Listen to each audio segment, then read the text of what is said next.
ఇయాల కొలువుల కోసం పిల్లగాళ్ళు లొల్లి చేసిండ్రు. ఇట్లనే చాలా మంది వాళ్ళకి ఏదైనా తిప్పలుంటే రోడ్ల మీదకి వస్తారు. అట్లా చేసేటోళ్లను పోలీసోళ్ళు అరెస్ట్ చేస్తారు. అమెరికాలోనైనా అమీర్పేటలైనా ఇదే అవుతుంది. పోలీసోళ్ళకు వాళ్ళ పెద్ద సార్లు చెప్తారు, మీదున్న మంత్రి సార్లు చెప్తారు. మామూలుగా అయితే మంత్రి ఉంటాడు, ఇప్పుడు ఫుల్ టైం మంత్రి ఉన్నాడు కదా, అందుకే ఇగో ఇట్లా అవుతున్నది. రాష్ట్రంలో పోలీసోళ్లకు ఫుల్ టైం మంత్రి వచ్చిందని వాళ్ళు కూడా ఫుల్గా పని చేస్తున్నట్టున్నారు. రోడ్డు మీద డ్యూటీ చేయమంటే కనబడ్డోళ్ళందరినీ తీసుకుపోయి లోపటేస్తున్నారు. ఇక చూడండి ఈ తెల్ల లుంగి కట్టుకున్న అన్న ఏం చెప్తున్నాడు.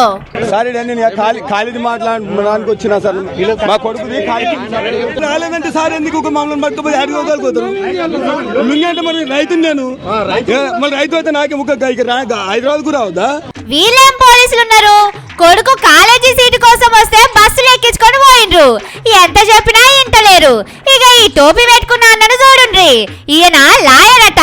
బండేసుకొని పోతా అంటే దొరకబట్టి వీళ్ళ బండి ఎక్కించిండ్రు. ఇదేనా వ్యవస్థ? ఇట్లానే ఉంటుందా?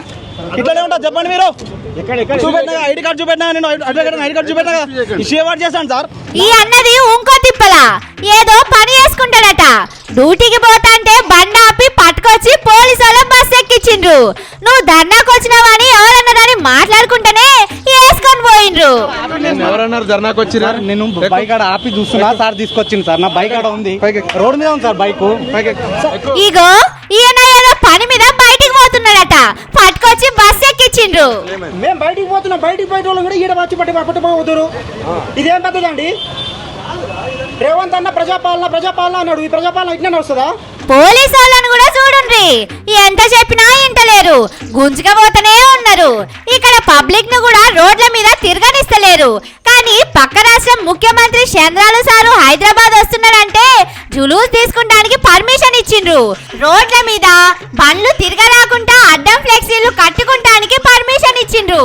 ఫ్లెక్సీలు అటు ఇటు అయితే ఇగో ఇట్లా పోలీసు వాళ్ళతోనే కట్టిస్తున్నారు. పక్క రాష్ట్ర పోలకు అన్ని పర్మిషన్లు ఇచ్చి పోలీసు వాళ్ళే ఫ్లెక్సీలు కడుతున్నారు. కానీ తెలంగాణలో ఉన్న చదువుకున్న పిల్లగాళ్ళు కొలువుల కోసం అడగడానికి కూడా హక్కు లేదా అని పోలీసు వాళ్ళ కథలు చూసిన పబ్లిక్ అంటున్నారు.